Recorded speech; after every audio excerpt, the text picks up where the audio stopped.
Ayan, ayun, ngayon guys, ang ating ang ating videos, ang ating content ay ang pag-harvest ng grain, canola and peas sa University of Alberta. Ayan.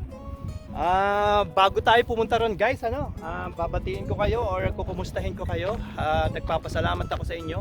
Salamat guys sa mga new subscriber at nag-subscribe. Thank you guys so much.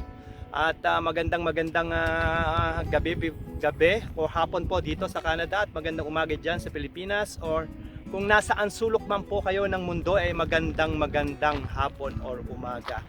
Sana po tayo ay nasa mabuting kalagayan lahat. Ayan, okay.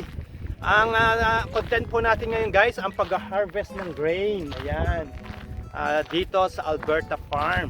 Ayan. Kung matatandaan nyo guys, ito yung farm na pinuntahan natin na puro yellow. Puro yellow siya.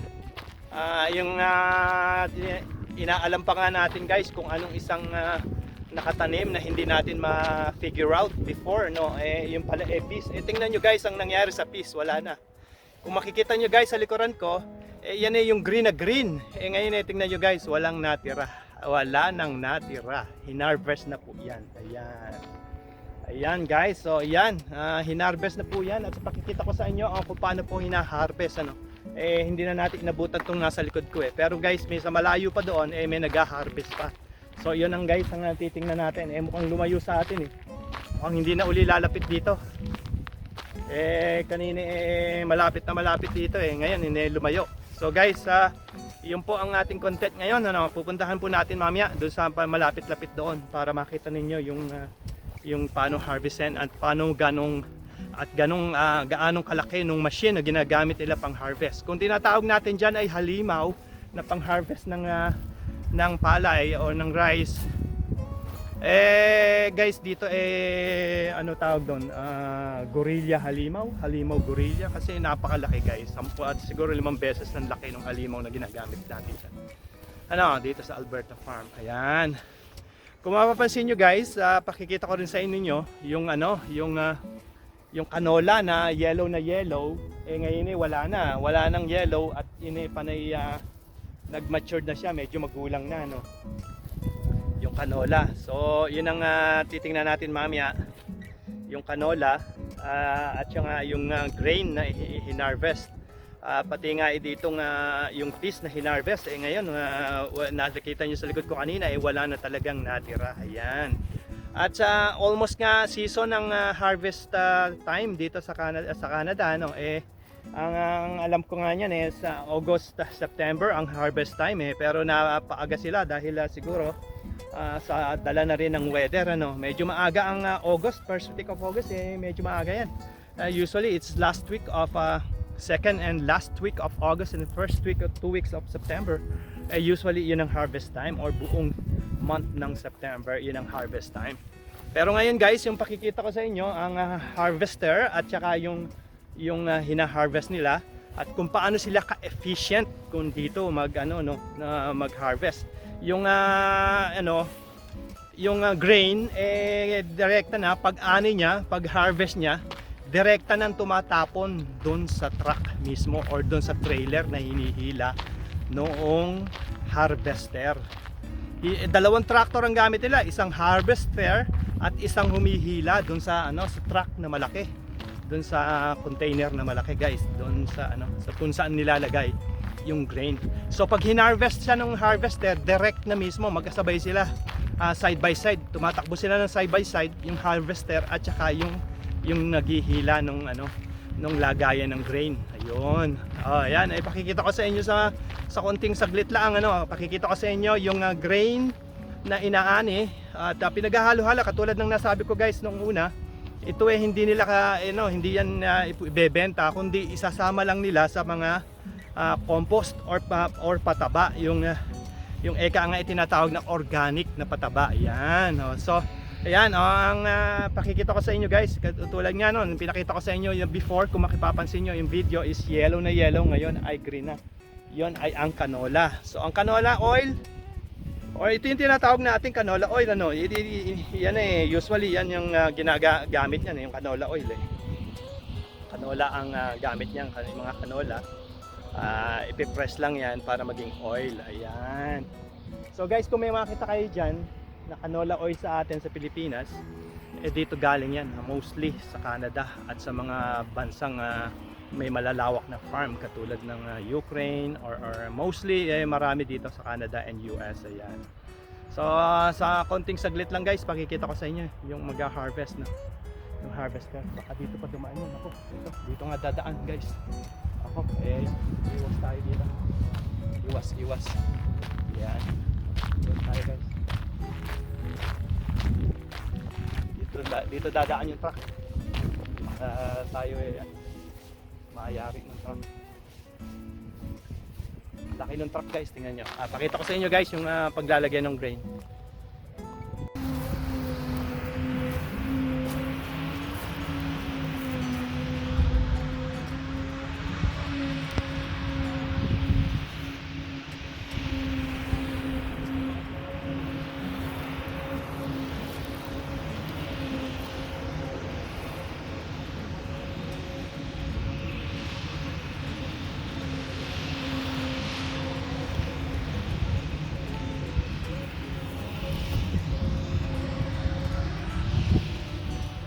Yan guys, yung pag-harvest nila, natsambahan natin, nagha-harvest na sila ngayon.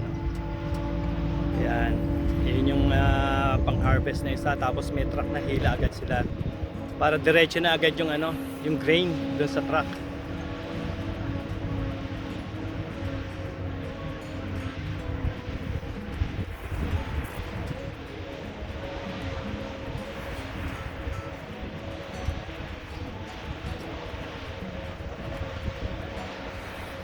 So yung grain na nakita dito natin, yung piece, ito yung piece na hina-harvest nila. So yan, natsambahan nating araw ngayon ito guys. Halos patapos na nga pero marami pa rin na parts na hindi na-harvest.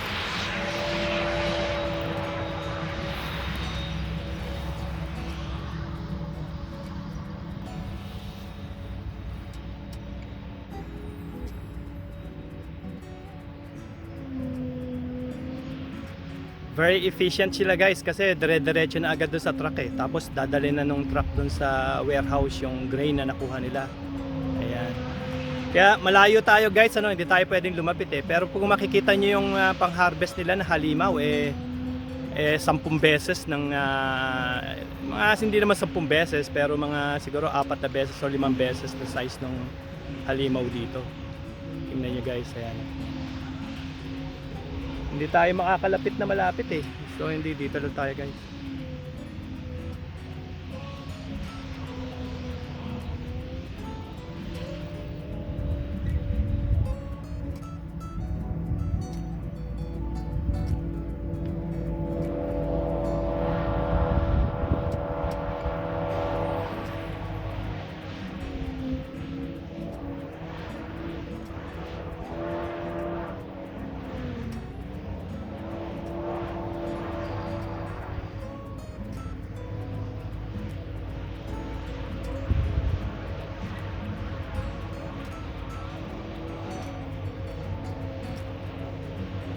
So ito yung field na pinuntahan din natin, same field na pinuntahan natin sa mga previous videos ko guys, no?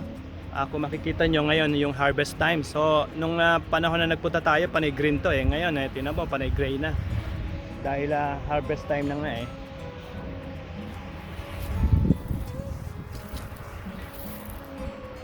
So yan, kung makikita nyo guys, wala nang natira doon sa piece Ito yung mga piece na kinunan ko before Ngayon wala na guys Ito yung natira ngayon guys, kalbo na.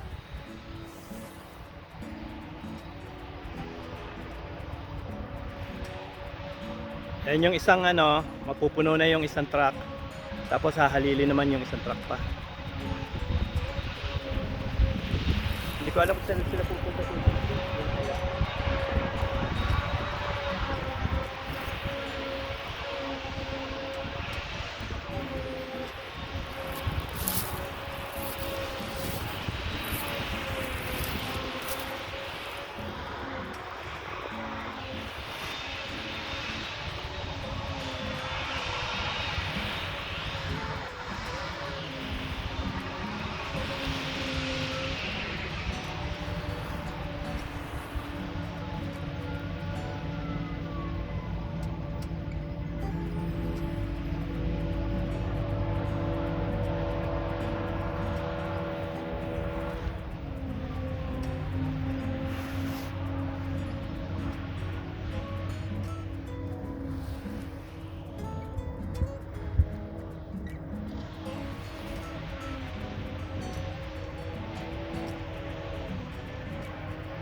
Tapos papalit naman yung isa.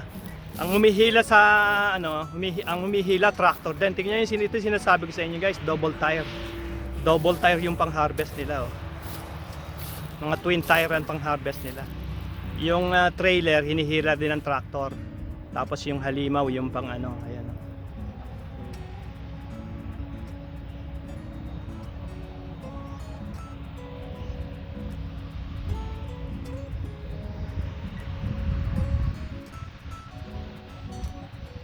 Kaya ganyan sila ka-efficient, tapos dadali nila doon sa ano, dadali nila doon sa greenhouse or sa staka ng grain yung ano, truck.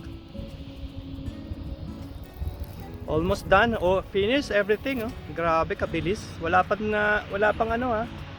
Wala pang 5 oras nilang hinarvest itong kay lawak-lawak na to. Ubos, tapos. Wala na tayo. Yun lang guys.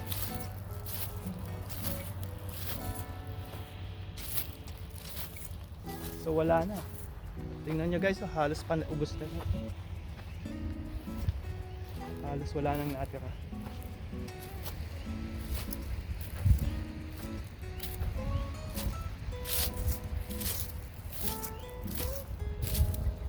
Halos wala nang natira guys. Ito yung grain na pinuntahan natin eh, wala na. Bilis, ayun yung truck tractor.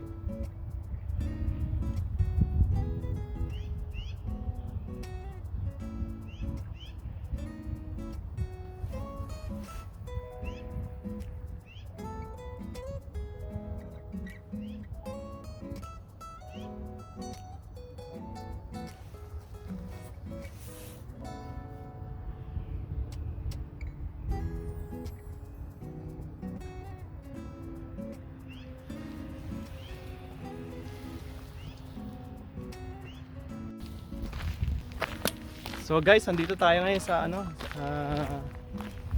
dito tayo sa ano pangalan ito?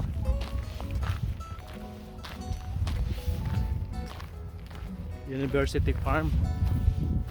So yan, kaunti lang nakita natin guys eh. Pupunta tayo sa kabilang side, baka abutan pa natin. And guys, dito sakto-sakto palapit sa atin yung ano, yung nag-harvest. Hindi tayo po pwedeng lumapit.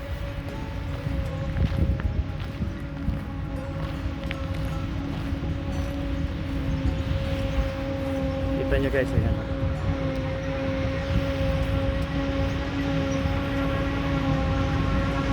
Tingnan nyo guys yung ano, yung tiny twin tire. Twin tire yung panghila. Ay hindi ito, yung isa twin tire.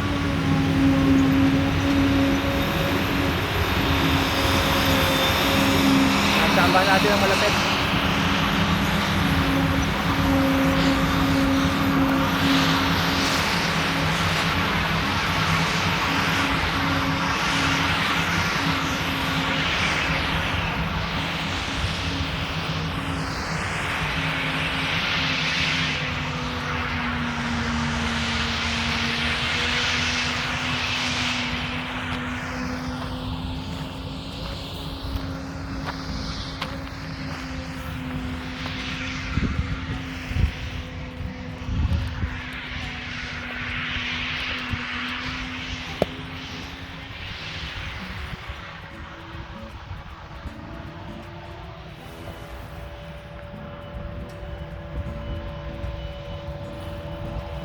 Guys, titingnan natin yung ano, yung canola na malapitan. Kung nag-ano na talaga yung grain. Ito ang lalaki na ng ano, laman oh. Yan guys, oh, naglaman na talaga. Kita nyo, kung makikita nyo guys, ito yung canola na napakaraming bulaklak dati, na yellow na yellow. Ngayon guys, tingnan nyo oh. Ang lalaki na ng buto, pero hindi pa siya magulang, hindi pa siya pwedeng i-harvest. Tingnan nyo guys oh. Ito yung itsura niya oh. Ayan na. Ayan nyo guys ha.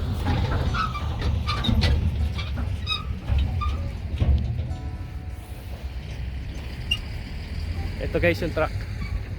Kita ko sa inyo. Ayan nyo. Ayan yung truck guys. Kung makikita nyo yung gulong guys eh. Tingnan nyo yung gulong. Gulong na gulong pa lang guys, tingnan nyo na. Grabe ng gulong. Monster truck oh. Yan guys, ang pang-harvest dito sa malalaking field farm dito sa Canada. Yan mismo. Tapos kung makikita nyo guys yung gulong, gulong pa lang yan ha. Tignan nyo na. Yan oh, yan ang sinasabi ko guys. Ito talaga ang monster harvester. Ayan. Ang gulong pa lang niyan guys gasin laki na ng bahay oh. Grabe ang gulong oh. Hindi natin malapitan lang ng malapit na malapit pero kita nyo ang gulong guys. And then kita nyo naman yung yung truck na panghila guys oh.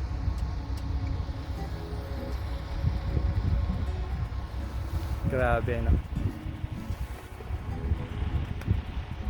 Ayan guys, natsambahan natin sa araw na to ang pag-harvest no. Ayan oh, ayan. Kita nyo.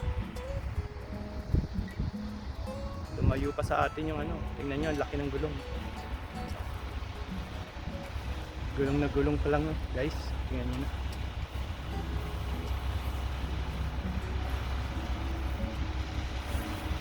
Grabe ang gulong guys. So, tornilyo pa lang yata gasin laki na ng tornilyo yata gasin laki na ng ulo ulo ng tao. Grabe guys, ang laki.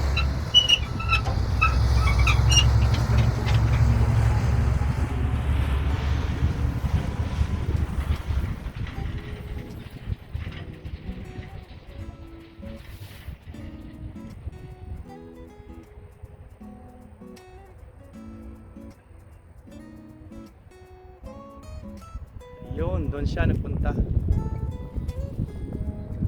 Amoy na amoy yung amoy na amoy yung grain. So guys, okay then, ito yung canola ngayon. Tingnan nyo, lalaki na.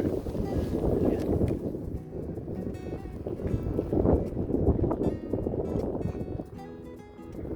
So wala na yung yellow. Yung yellow na dahon guys, yung nakita nyo before, naging bunga na siya na katulad nito. Pero yung piece kasi hindi na natin inabutan Hindi ko alam kung naglaman siya dahil nga hinarvest agad ngayon. Hindi natin ina-expect na harvestan siya. Ayan.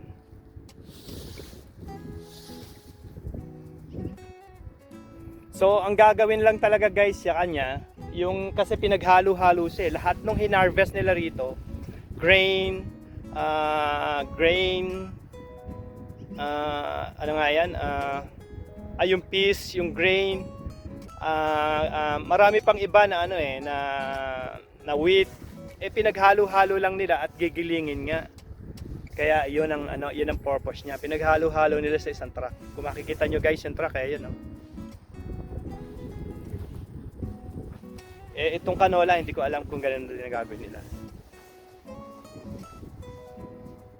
Ayan.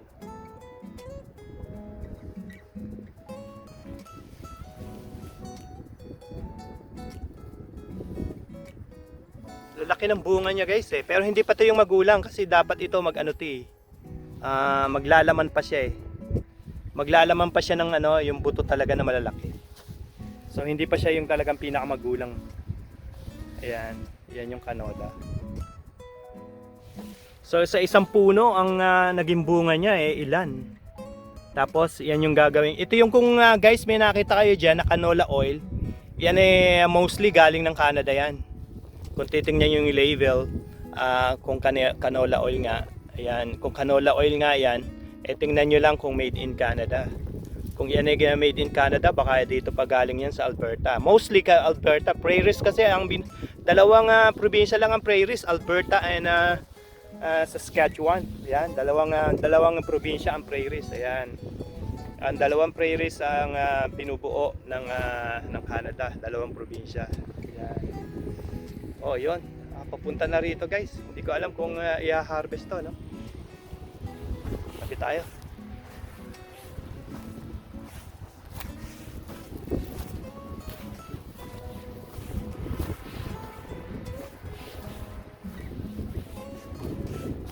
Mukhang doon siya mag-i-stay.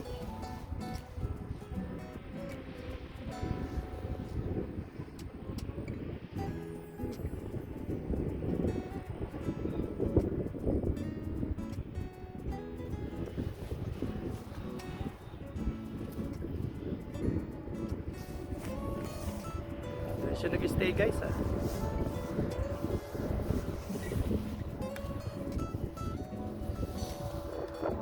Guys, paglalaki yan ng grain. Laki niyan guys ha.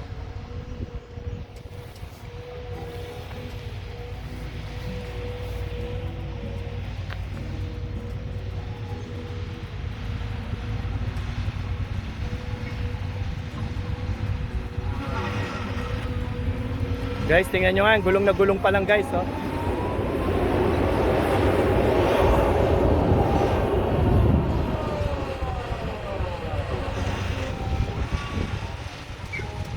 Gulong na gulong pa lang guys, tingnan nyo na, ang laki.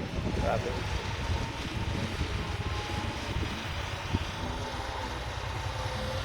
Ganyan pang harvest dito guys, grabe guys. Tingnan yung gulong. Tapos yung gulong na hinihila, dyan ilalagay. Yung hinihila na trailer, dyan ilalagay yung ano, yung grain. Eh tingnan nyo ang gulong guys. Ilan na.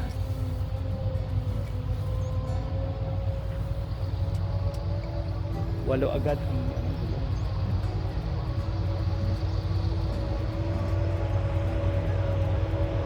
Ayan guys, dire-diretso na agad yung grain sa truck. Ito yan sa trailer. Ayan oh. Yan, tapos magpapalit lang sila guys. Katapos yung isa naman. Yan, puno na yung isa, alis na yung isa, tapos yung isa naman.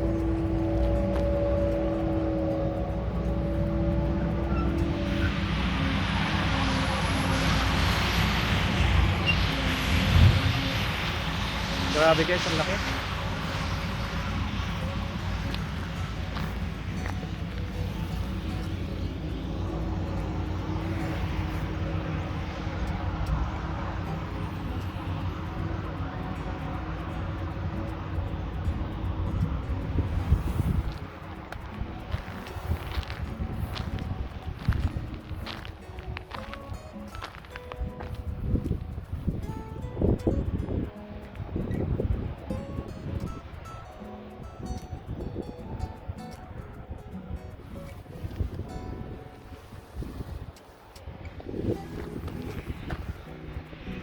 Sa kabila na naman lilipat. So, mamimiss na naman natin guys yung isa.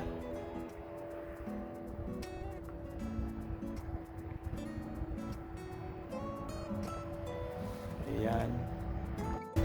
So ayan. So nakuha na natin halos lahat ano. Ang kung paano sila mag-harvest ano. Kaya susunod natin guys mag-content susunod. Hi. Hello. Hi, sorry. I'm just filming from my vlog. Are you vlogging? Yeah, I'm vlogging. I just wanted to show to back in my place how we do it right here in Canada. Sorry if I bother you guys. Well, just kind of the way they cook and stuff. Oh yeah, I'm scared. It's like I never. It's hard to miss. It's really big, and I told them it's like this is the way they harvest in Canada. Yeah, so you came on a good day. Oh, actually, I'm just living right there in that condo. Oh, okay. And every day I'm watching if you guys get ready to harvest, and every day and today I just found out it's like okay, I'm gonna run. I'm gonna run in there. Yeah. Sorry about that, guys, to bother you. Yeah. Thank you. Okay. Yeah, thank you, guys. Yun, guys. Yeah, they are nice actually. They let us do the filming. But of course we have to to avoid the big truck. It's hard to miss nga naman, sabi niya. It's really big. Big, as in big. Yan. So yan guys, kita nyo they are nice, so nice actually. They are so nice. Yan. They are so nice. Yan. They are so nice. They are so nice. Yan. So guys, we're almost done right here filming ano. Kanina pa tayo nagfi-film guys. So tatapusin na natin dito sa ano na to. Sa filming ano. Yan. It's beautiful day guys. Hopefully you guys nasa mabuti kayong kalagayan in a beautiful place too. As I've said before, no, sa ating mga video, sabi ko namnamin natin lagi ang kagandahan ng panahon. Kung ito man ay masamang panahon, talagang dumarating ang masamang panahon sa ating lifetime. Hindi ay ganun talaga, ano. Even here in Canada, may wildfire kami. Nagsimula pa ng January, nasunog ang isang pinakamaganda naming probinsya or landmark or tourist spot dito sa Alberta, ang Jasper National Park. Ayan, nasunog ang community, ano? Mga may ilang bahay din na nasunog, and natakot sila, nakakala nila mangyayari katulad dun sa nangyari sa Fort Mac before. Halos 60% ng town ay nasunog, ano. Buti naman dito hindi naman doon naman nangyari. Parehong Alberta pa rin yun, Fort Mac is Alberta pa rin. Ang Jasper National Park, isang famous tourist spot dito sa Canada, known around the world, Jasper Park or National Park. Ayan, nasunog yung ilang bahay nila.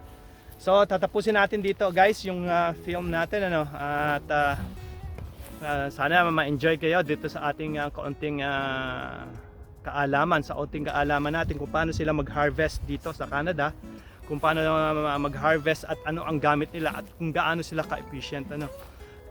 Malaki ang pagkakaiba kasi, guys, dahil ang kadahilanan ng malaki ang pang-harvester nila dito dahil sa lalawak ng lupa. Maliit pa itong farm, ang Alberta farm.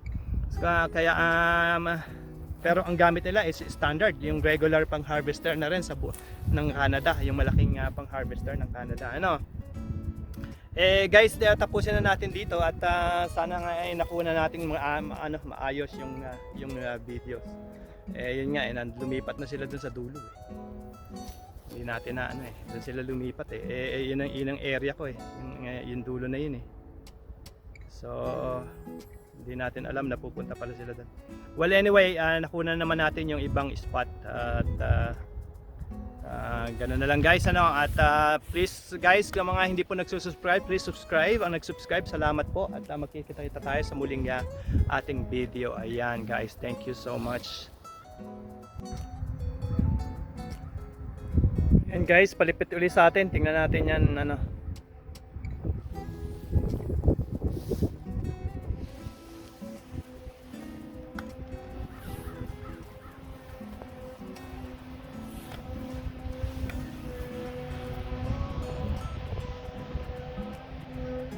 So guys, kung mapapansin niyo yung pang-harvest na talim niya, ano pa yan? Single lang yung gamit nila. Kasi yung talagang sa farm na malaki, 5 beses nung niya, yung lapad nung pang-harvest niya mismo. Ayan, guys, tingnan niyo yung talim niya. Ano pa yan, single lang yan, guys. Ang pinakamalapad talaga niyan, 5 beses niyan. Yung talagang napakalaki na yung pang-harvest niya sa harap. Ayan, guys, kung makikita niyo yung pang-harvest, yung yung talim. Napakaliit, ano pa lang ng talim niyan, hindi pa masyadong malapad, guys, yung talim.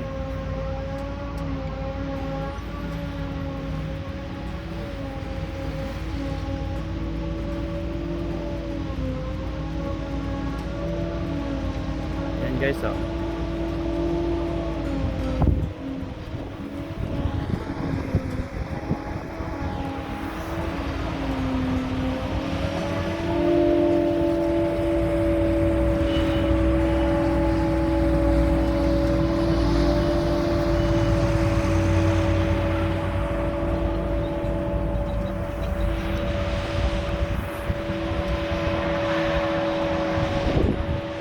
dry siya, guys.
Yan, so guys, ito yung halimaw nila dito sa Canada, dito sa Edmonton.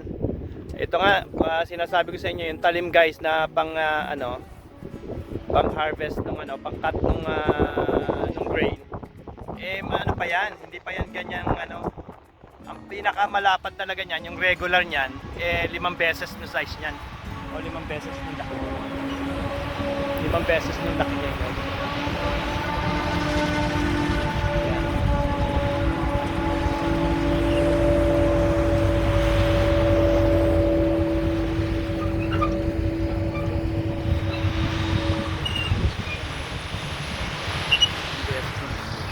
Daan dito sa harap natin guys.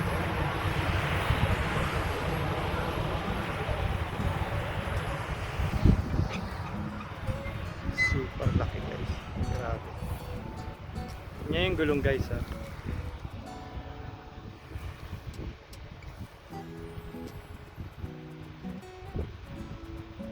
Gulong na gulong pa lang.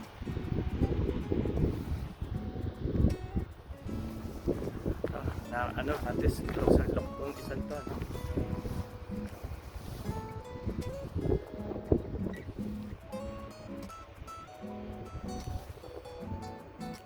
Grabe guys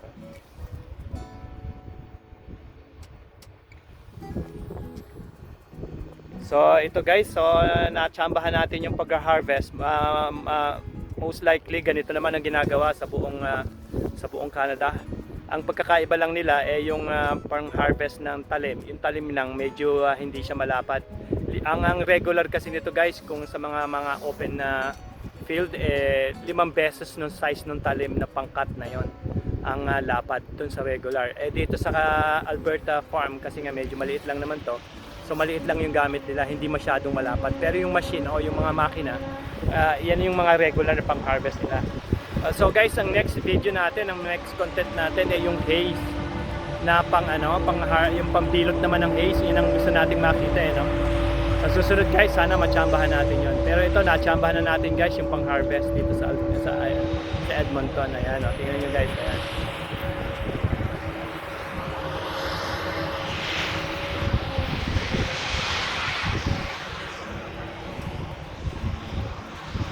So parang ang lang nito, basically ang logic lang nito or yung tawag dito, ang katulad nito yung yung panggiling ng palay or yung tawag doon sa atin, nakalimutan ko na, thresher ba tawag doon sa atin, yung pang-alis ng palay doon sa niya, sa kanyang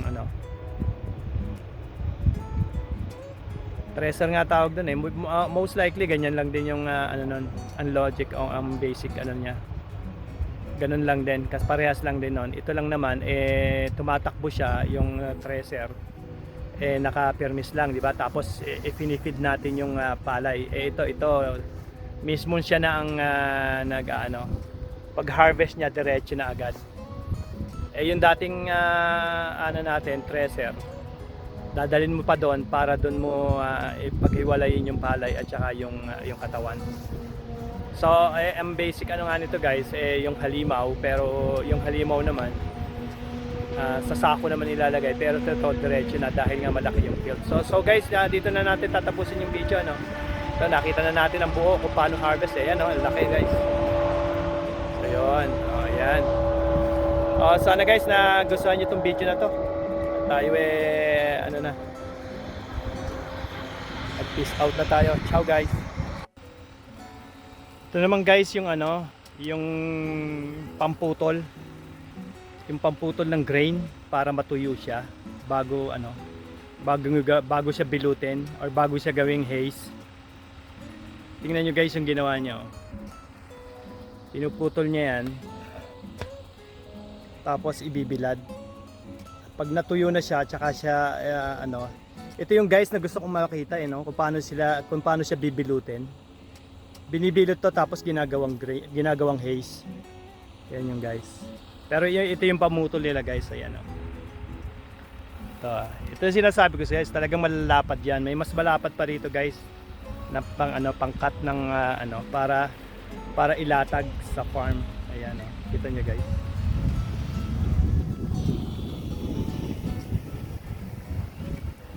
And malawak na yung kanyang malawak na kanyang naputol. Ayan, tingnan nyo guys.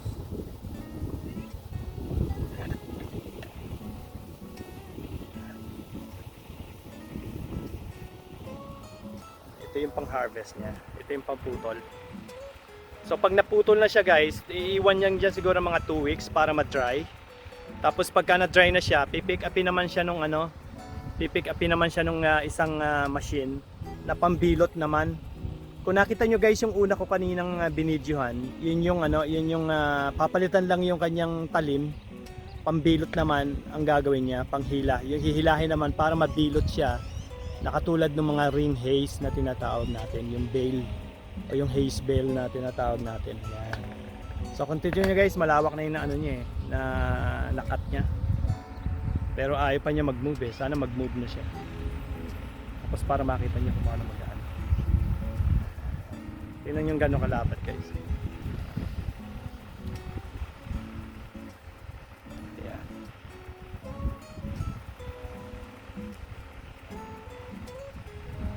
Hindi pa siya nag-move eh. Ayaw niya mag-move.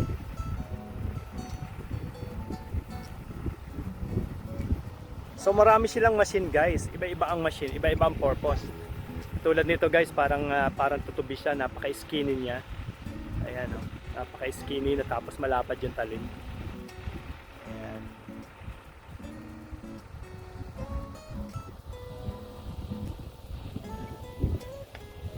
Sana mag-move na siya guys para mapakita. Lapad guys oh. Ikot na siya.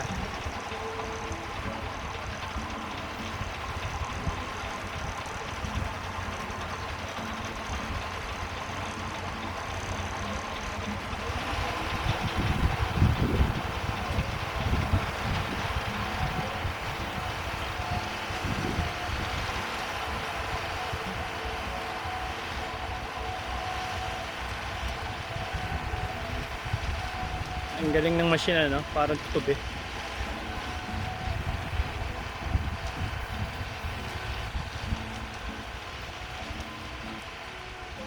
So ginagawa nila niyan, ganyan ang ginagawa nila, iniipon nila sa gitna para dinaanan ng harvester talaga yung magbibilot.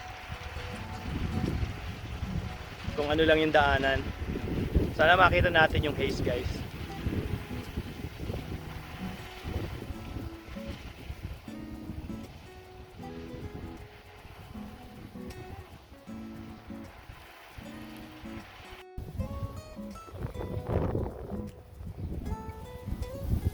Ayan guys, makikita nyo harapan-harapan ngayon ha. Tingnan nyo guys kung paano yung ikat yan tapos iniipon niya sa gitna.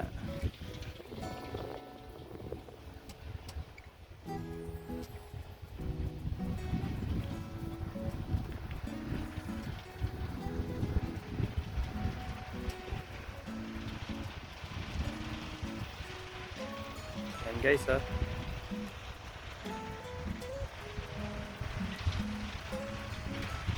So guys, ang ating susunod na video, sana matsambahan natin kung paano bilutin tong kanyang hinarvest.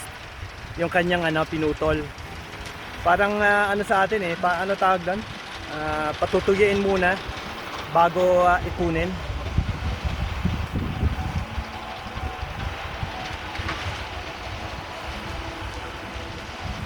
Ayan guys oh.